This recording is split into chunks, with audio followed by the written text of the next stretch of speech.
पूज्यपाद उड़िया बाबा ब्रह्मलीन महापुरुष हर समय ब्रह्माकार वृत्ति गड़ासे से काटे गए हैं वृंदावन में। ध्यानस्थ बैठे हुए थे तो उन्हीं के आश्रम में एक रहता था, वो आया तो दो शिष्य मोर छल जुड़ा रहे थे। बाबा ध्यानस्थ बैठे थे, नीचे प्रभुदत्त ब्रह्मचारी जी की भागवती कथा हो रही थी, तो बाबा ऐसे ध्यानस्थ बैठे थे। वो आया, बोला लाओ मैं मोर छल डुलाऊंगा। भाई सबको अधिकार थोड़ी है संतों की सेवा का, तो तुम कैसे, अधिकार होता है ना, तो उन्होंने मना कर दिया। और वो गुस्सा के गया, चारा काटने वाला गड़ासा जो होता है, हाथ से देहात में चारा काटा जाता है, वो गड़ासा होता है, वो गड़ासा ले आया और कंबल में लुका के लाया और 5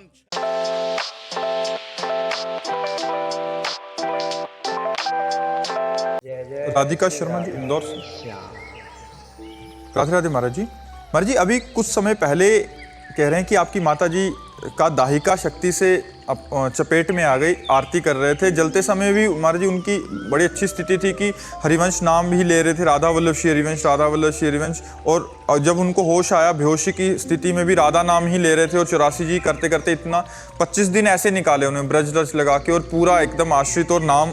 फिर महाराज जी वो पंचतत्व में विलीन हो गए।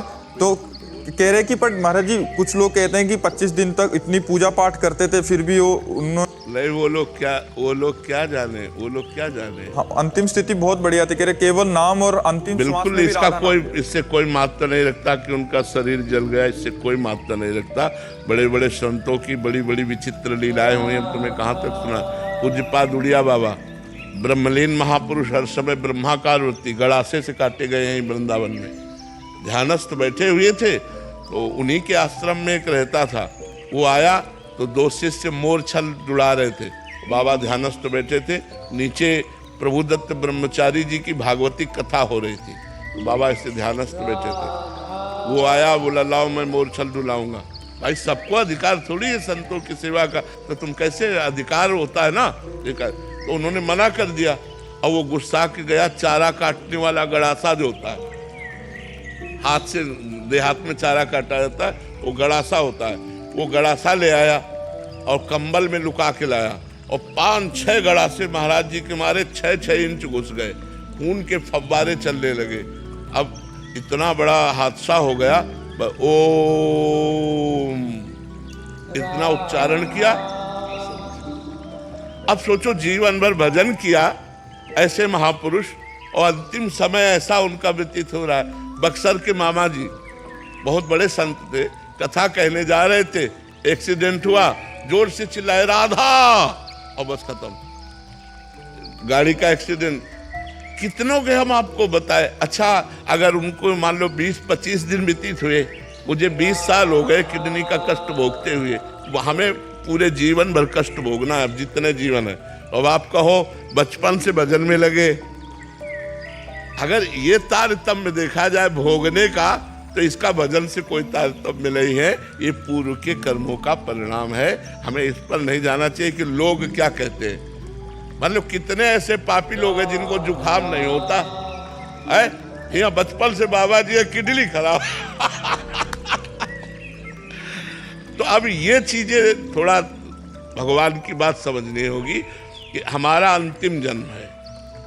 अब हमारे जितने भी पाप कर्म है संचित तो भस्म हो गए, अब जो प्रारब्ध रहा उसे हम भोग लेते हैं, और क्रियमाण भगवान की शरण में जा रहा है, हम भगवान को प्राप्त हो जाएंगे। तो आखिरी जन्म जिन संतों का होता है तो उनकी थोड़ा बड़ी विचित्र लीलाएं होती, थोड़ा थोड़ा करके भोग भोगवाया जाता है। तो ये रहस्य रघुनाथ कर बेग ले जाले कोई, जो जाले रघुपति कृपा तो सपने मोह न होए। नहीं तो भ्रम हो जाता है कि यार भजन करने वाला जो है दुख पा रहा है और पाप करने वाला मौज उड़ा रहा है, ऐसा लोगों को भ्रम हो जाता है।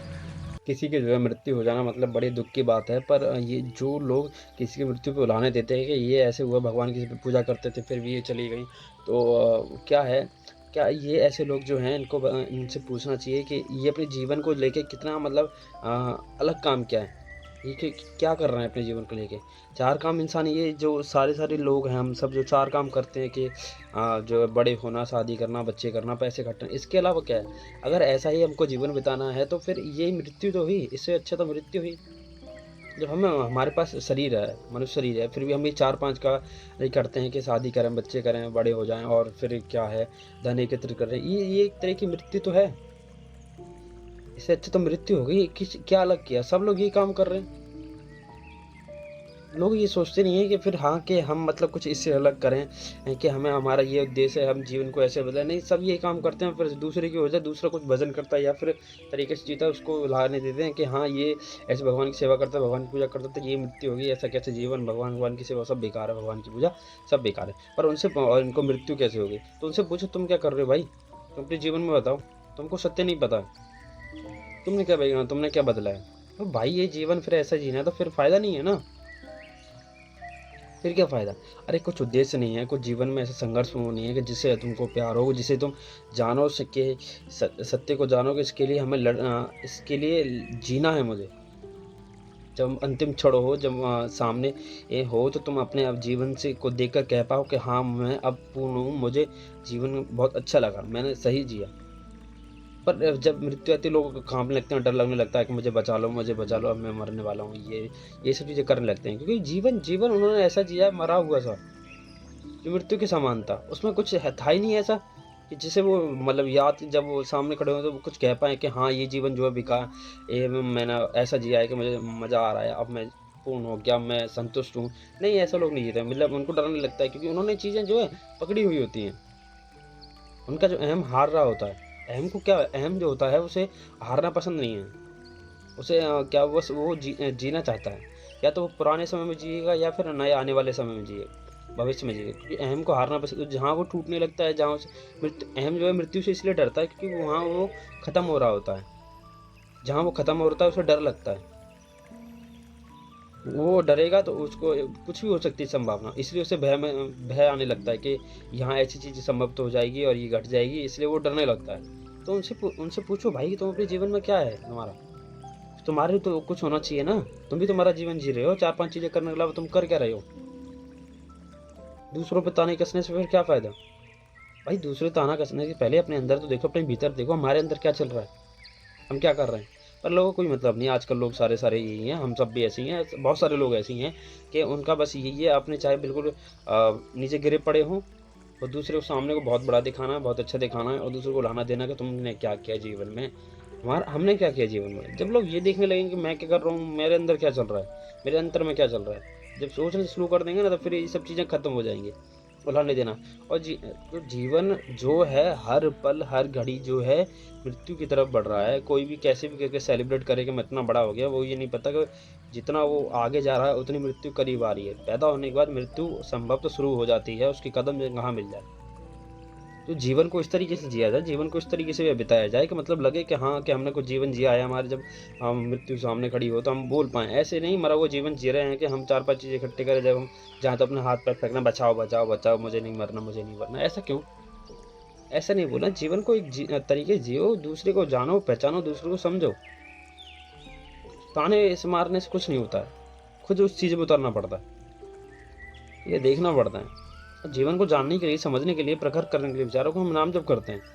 नाम जप करने से हमारी बुद्धि का विकास होता है, हम विचार हमारे प्रखर होते हैं, सोच पाने की क्षमता आती है कि सही क्या है, गलत क्या है, क्या बोलना चाहिए, क्या नहीं बोलना चाहिए, और जीवन में सत्य कैसे धारण करना चाहिए, जीवन से असत्य की तरफ कैसे लड़ा जाए। संघर्षपूर्ण जीवन को एकदम अच्छा रोमांच बनाने के लिए क्या करते हैं, जब इसलिए हम नाम जप करते हैं। ठीक है। और जो है अब जब हम जीवन सत्य की ओर बढ़ते हैं तो स्वयं भगवान हमारा साथ देते हैं। अब वो अलग बात है, आजकल लोग देखेंगे नहीं भैया असत्य की मौज आ जाती है, ये बस असत्य की मौज इतनी है, वो आदमी डरता कितना है। मतलब उससे कह दो कि भाई तुम उससे कुछ उसके अहंकार को लेकर बात कर दो, वो देखो कितना पागल हो जाएगा, कितना बेचैन हो जाएगा। इतना ही होता है बड़े आदमी। पर सत्य जो है वो अपने आप में टिका हुआ है, मजबूत है। वो ऐसे मतलब ढीला नहीं रहता, हल्का नहीं रहता कि उसे हवा की तरह से हल्की से उड़ जाएगा। नहीं, सत्य में वजन होता है। सत्य इसी तरीके से अपने नाम जप से हमें पता लगता है कि सत्य क्या है, क्या सही है, क्या गलत है। इसलिए हम निरंतर नाम जप करते हैं। ठीक है, बढ़ते हैं अगले प्रश्न की ओर। आइए रिंकल जी करनाल से। राधे राधे महाराज जी। महाराज जी, भगवत सत्संग में सुना है कि परनिंदा से भजन नष्ट होता है। प्रभु, शरीर का कोई रिश्ता ऐसा हो जिसकी बात सुननी पड़ती हो और उसकी उम्र भी ऐसी हो कि हम कुछ उसको बोल ना पावे, तो ऐसे में सुनने में अपराध लगेगा, या उस स्थिति में हम उस समय अंदर अंदर राधा राधा रटो। ये पक्की बात। भजन नष्ट नहीं होता, भजन तो किसी भी कारण से नष्ट नहीं होता। भजन अविनाशी है। पुण्य नष्ट होता है। पुण्य जो है, जो आप दान पुण्य करते हैं, जो आपके पुण्य हैं वो नष्ट हो जाते हैं, भजन नष्ट नहीं होता। ये पहले भ्रम हटा दो। किसी भी कारण से कभी भजन नष्ट नहीं होता। आपने एक बार राधा कहा, ये कभी नष्ट नहीं हो सकता, ये आपको फल दे के रहेगा। हाँ, अब आपने अपराध किया तो ऐसे रुक जाएगा, राधा नाम जप नहीं पाओगे और उसका फल अभी नहीं मिलेगा। पहले आप दंड भोगो, फिर वो फल प्राप्त होगा। तो हम किसी की निंदा करें या निंदा सुने तो हमारे पुण्य नष्ट हो जाते हैं, भजन नष्ट नहीं होता। भजन रुक जाएगा, भजन नष्ट नहीं होगा। तो हमें ऐसी परिस्थिति में जो मानो घर में है और अपने बुजुर्ग जन है या पति ही है या परिवार के सदस्य है और वो संतों की निंदा करता है या किसी की भी निंदा करता है, तो अंदर अंदर जलन महसूस होनी चाहिए। और राधा राधा राधा अगर ऐसा है तो फिर आपको पाप नहीं लगेगा। हमें अपने जीवन में इतना मतलब इस तरीके से रहना चाहिए, इस तरीके से काम करना चाहिए अपने आप को लेकर कि हमें किसी और की बातें सुनाई न दें, किसी और की बातें दिखाई न दें। क्योंकि ऐसा होता है कि लोग जो होते हैं हमेशा लोग जो है अच्छाई जो उनको दिखती है, जो उन्हें लगता है कि ये जीवन में कुछ होगा, इसका बदलाव आ रहा है। जैसे तुम एक झुंड में रहते हो कुएं के मेंढक की तरह, तो क्या होता है कि जब तुम ऊपर आगे निकलते हो तो लोगों को लगता है कि ये आगे निकल जाए, इसको पकड़ के खींचो। मेंढक की तरह इसलिए वो ना अंदर खींचने लगते हैं, बाहर मत जा। उसे पता है कि इसके पंख निकल आए, इसके पर निकल आए, या फिर ये स्वतंत्र हो गया तो फिर ये हमसे आगे निकल जाएगा। और जब वो अपने आप को हारते हुए नहीं देख सकते, जब वो अपने आप को हारते नहीं देख सकते तो फिर वो अपने तरीके से काम करने लगते हैं। जब उनको वो अपना हर काम करेंगे, पहले तुम्हारी जो है आलोचना करेंगे, फिर तुम्हारा आलोचना करेंगे, फिर तुम्हारे बारे में गलत अफवाह फैलाएंगे, फिर जो है अपने सामने मतलब अपने तरीके से तुमको गिराना चाहेंगे। जब ये सब चीज़ें तुम नहीं सुनोगे, नहीं ध्यान दोगे, जब आके तुम्हें कुछ प्राप्त होगा। लोगों का यही काम रहता है, हमेशा मिलेंगे तुमको ऐसे हमेशा लोग जो ये काम करते रहेंगे कि लोगों को गिराने का। हमेशा वो उसकी तरह रहेंगे, मेंढक की तरह, कि जो तुमको है ऊपर बढ़ने के लिए नहीं जाने देंगे। निंदा करेंगे तुम्हारी बहुत सारी, चाहे वो छोटा हो बड़ा हो। निंदा कोई छोटा भी कर सकता है, बड़ा ही कर सकता है, उसे एज मैटर कभी नहीं करती। जो मैटर करता है वो व्यक्ति, क्योंकि व्यक्ति की जितनी सोच रहेगी वो उस हिसाब से काम करेगा। तुम्हारी सोच बड़ी है, तुम्हारे लक्ष्य बड़े हैं, तुम्हारे जीवन में कुछ है, किसी के तुम अपना जीवन ऐसा सिंपल नॉर्मल नहीं जीना चाहते जिस सब लोग जी रहे हैं। 4-5 लोगों के लिए जीना चाहते हैं कि उनको बस 2-4 चीज़ें करनी है जीवन में, वो उसको करना चाहते हैं बस। अगर तुम ऐसा जीवन नहीं जीना चाहते और अपने जीवन में थोड़ा आगे बढ़ना चाहते हो कुछ स्तर पर, जो हमेशा जो नॉर्मल लोग नहीं करते, या फिर हम उसे अध्यात्म कह सकते हैं, अध्यात्म उच्च स्थिति प्राप्त करना चाहते हैं, तो हम या फिर किसी भी जीवन में संघर्ष सत्य को लेकर, देश को लेकर कहीं भी, या फिर कुछ नया जो लोगों के लिए अच्छा हो, ये सब करना चाहते हैं, तो हमें लोगों की निंदा पर बिल्कुल ध्यान देने की जरूरत नहीं है। क्योंकि निंदा बस करने वाले होते ही हैं, उनके बारे में किसी को अगर हम उनसे कहने के लिए चुप करने के लिए बैठे तो हम एक को चुप करेंगे 4 और इकट्ठे हो जाएंगे, फिर किस को चुप करेंगे। सबसे अच्छा भाई ये क्या है कि हमारा ध्यान इतना फोकस अपने काम पर इतना हो कि हमें कुछ सुनाई न दे, दिखाई न दे, और हम बस अपने काम में लगे रहें। हमें इतना प्यार हो जाए, इतना प्रेम हो जाए अपने काम से या फिर अपने किसी भी चीज़ से कि हम ये सब ना देखें ना सुनें, तो जीवन फिर अच्छा जिया जाएगा। और जिस तरीके से फिर हमें इनका ध्यान पड़ जाएगा फिर ठीक है, फिर हमको इससे प्रॉब्लम नहीं होगी। और ये सब कैसे होगा? ये सब होगा नाम जप से। जब निरंतर नाम जप करते रहेंगे तो फिर हमें लोग जो है समय बहुत भाव करेंगे, उनके अच्छे बुरे हम देखना बंद कर देंगे और अपने ऊपर जो है काम करना शुरू कर देंगे। क्योंकि हमें अध्यात्म अंदर से सिखाता है लड़ना, करना और सोचना। हम क्या किससे लड़ाई कर रहे हैं, बाहर के लोगों से कर रहे हैं, सोच क्या रहे हैं, किसके बारे में सोच रहे हैं, या फिर अपने बारे में अंदर की तरफ सोच रहे हैं, भगवान के चिंतन कर रहे हैं, या फिर कर क्या रहे हैं, समय खराब कर रहे हैं, या फिर एक नई स्थिति, एक नई ऊंचाई पे चढ़ने का प्रयास कर रहे हैं। हम किसी भी ऊंचाई को प्राप्त कर सकते हैं, या फिर संसारिक में बहुत ऊंची चीज़ों को प्राप्त करें, जहाँ बस हमारा जो वर्तमान क्षण को जिए, कि वो हमारे लिए ज़्यादा ज़रूरी है, भविष्य को सोच को नहीं। कि लोग हमेशा ना आगे की सोच कर बोलते हैं, ये ऐसा था, वैसा था, ये वैसा था, ये वैसा होगा, इस तरीके से बात करते हैं, ये ऐसा था। तो हमें निरंतर नाम जप करना चाहिए, लोगों को छोड़ देना चाहिए, अपने काम पे ध्यान देना चाहिए, जिससे हमारा जीवन बदले, जीवन में नई उन्नति मिले।